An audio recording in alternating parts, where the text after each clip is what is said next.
안녕하세요. 청진기 자르기 개똥철학 의사입니다. 다들 건강하게 잘 지내고 계신가요? 먼저 최근에 구독자분들 및 시청자분들께서 후원을 정말 많이 해주셨습니다. 영상을 통해 다시 한번 진심으로 감사를 드립니다. 더 좋은 영상으로 보답하겠습니다.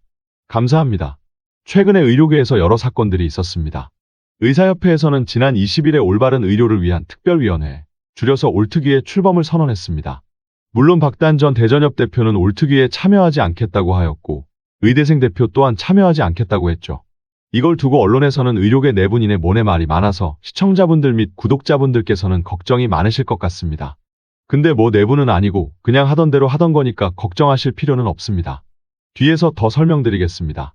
또한 서울대 비대위는 17일에 무기한 휴진을 시작했다가 21일에 휴진을 철회했죠. 이전 영상에서 말씀드렸듯이 예상된 결과기는 합니다만 씁쓸하긴 합니다. 국회에서는 19일에 보건복지부 장관, 차관, 공무원들이 국회 복지위 전체 회의에 불참하자 빡쳐서 26일에 청문회를 진행하기로 하였습니다. 근데 제게는 이게 하나의 큰 흐름으로 보입니다. 제 채널 자체가 텍스트와 통계, 뇌피셜의 적절한 비율을 유지하고자 노력하는 채널이고 최근에는 통계를 좀 많이 넣었으니 균형을 맞추기 위해 오늘은 스근하게 뇌피셜로 가보겠습니다. 먼저 타임라인을 보겠습니다. 추후에 27일 휴진 등은 22일 올특위 회의 결과에 따라 달라지겠지만 지금 시점에서의 타임라인은 이렇습니다. 혹시 제가 봤던 흐름이 여러분께도 보이시나요? 이걸 분리해봅시다. 하나는 의료계 쪽, 다른 하나는 정치권 쪽 흐름 이렇게 두 가지입니다. 의료계 쪽 흐름을 먼저 짚어보겠습니다. 이전 영상에서 16일에 있었던 의협의 대정부 3대 요구안 제시가 날치기 합의 시도였을 수 있다는 말씀을 드렸었죠. 시점도 17일 서울대병원 휴진과 18일 의협 총궐기 및 전국적 휴진 직전이었고 제시한 요구안도 전공의 7대 요구안에서 강도를 낮춘 후퇴한 요구안이었기 때문입니다. 21일에 휴진 시작 며칠 만에 서울대병원에서 휴진을 철회한 것을 보면 의협과 교수님들은 16일 합의가 성사될 것이라고 봤던 것 같습니다. 16일에 합의될 거라 생각하고 질러봤지만 합의는 되지 않았고 했던 말이 있으니 일단 17일에 휴진을 시작하긴 했는데 아무래도 안 되겠다 싶어서 철회했다는 그런 시나리오를 상상해 볼 수 있는 것이죠. 사실이라면 적당선에서 합의를 보고 싶었다는 것인데 참 실망스럽습니다. 저번에 일주일 휴진을 시작도 안 하시고 철회하신 것에 이어서 이번에도 며칠 만에 철회하시는군요. 씁쓸합니다.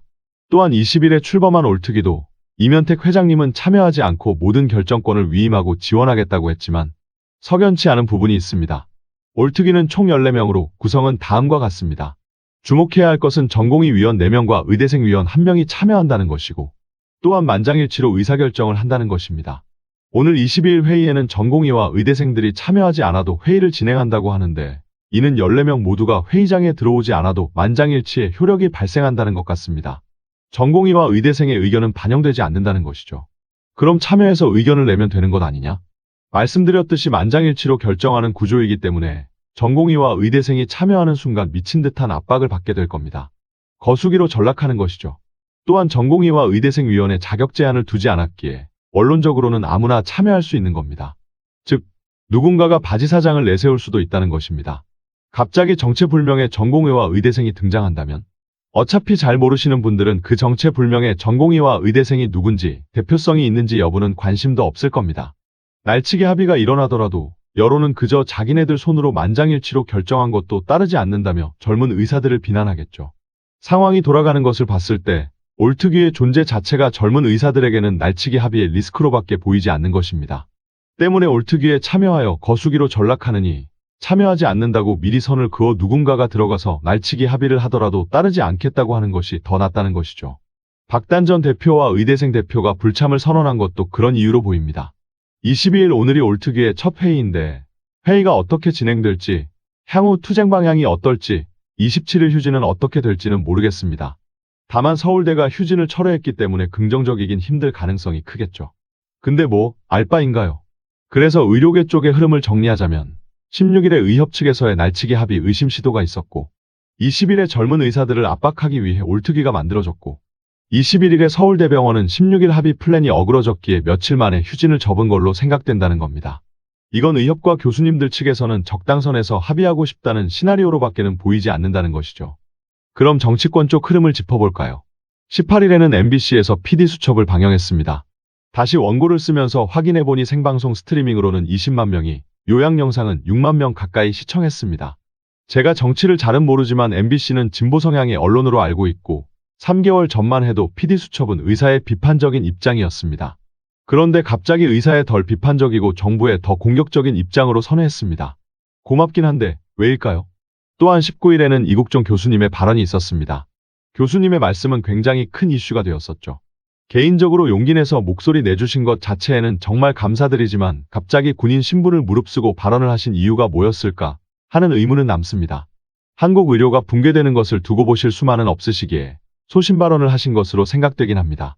이국종 교수님의 상징성과 발언의 무게를 생각한다면 이제라도 말씀해 주신 것에 모두들 감사하고 있습니다. 다만 시기상으로는 절묘한 타이밍이 아닐 수 없다는 겁니다. 그리고 26일 오전 10시에는 국회 복지위에 청문회가 예정되어 있습니다.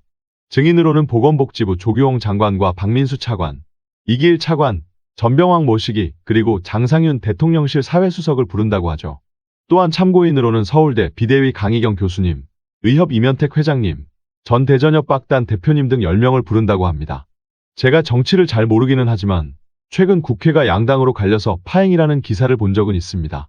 어제 있었던 최상병 특검법 입법 청문회에는 특정 정당의 의원들이 상당수가 참여를 하지 않았다고 하죠. 심지어 이종섭 전 국방부 장관과 임성근 사단장은 증인 선서를 거부했다고 합니다. 현행법상 형사소추 또는 공소제기를 당하거나 유죄 염려가 있을 경우 증언을 거부할 수 있다고 하는데 현재 공수처에 고발된 사람은 보건복지부 쪽 증인 5명 중 조규홍 장관, 박민수 차관입니다. 때문에 26일 청문회에서 적어도 그 2명은 증인 선서를 거부할 가능성이 크다고 보는 거죠. 그래서 26일 청문회는 별 영향가가 없을 가능성이 큽니다. 특정 정당 의원들은 참여하지 않은 채로 모 정당의 의원분들과 개혁신당 이주영 의원님의 반쪽짜리 청문회가 될 것이고 최소한 조규홍 장관과 박민수 차관은 증인 선서를 거부할 테니까요. 때문에 실체적 진실을 드러내는 청문회보다는 모 정당 의원분들이 윤석열 정부를 비판하는 발언을 하기 위한 청문회가 될 것 같습니다.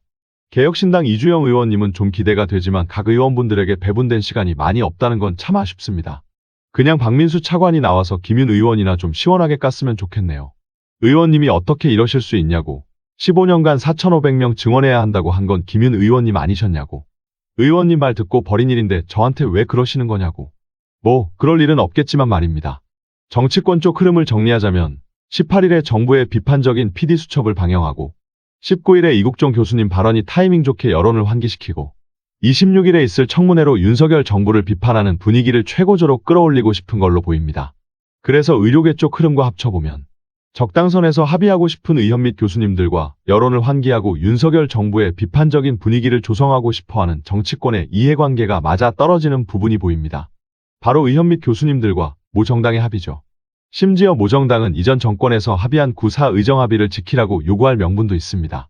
이를 통해 모 정당은 이슈의 주도권을 잡고 정부를 비판하는 분위기를 조성해 놓을 수 있겠죠. 이러한 흐름들이 6월 말이나 7월 초에 갑자기 높으신 분께서 개입하기 위한 무대장치였다는 시나리오가 그려지는 것은 역시 제 뇌피셜이겠죠.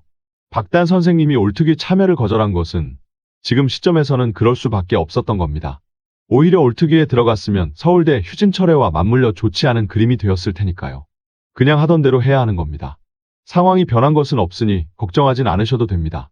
결론 짓자면 의협과 교수님들은 대상이 정부이든 특정 정당이든 적당히 합의하고 끝내고 싶어하는 것 같고 모 정당에서는 이를 이용해 상대 정당과 윤석열 정부에 대한 비판 분위기를 끌어올리고 싶어한다는 것입니다.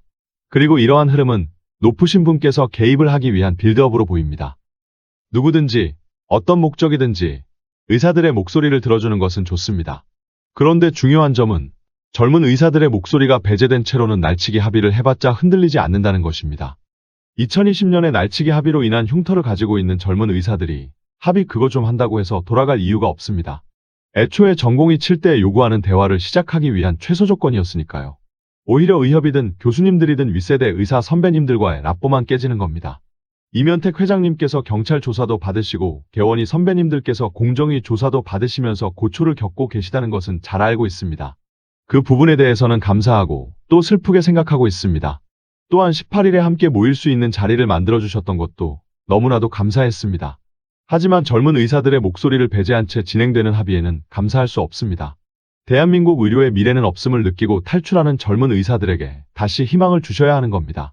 맞서 싸울 수 있도록 힘이 되어주시고 든든한 버팀목이 되어주셨으면 합니다. 그리고 정부와 보건복지부는 본인들 손으로 만들어낸 의료 붕괴를 직시하길 바랍니다.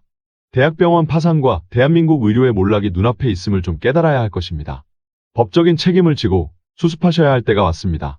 채널이 조금씩 커지면서 악플을 다는 분들도 꽤나 보입니다.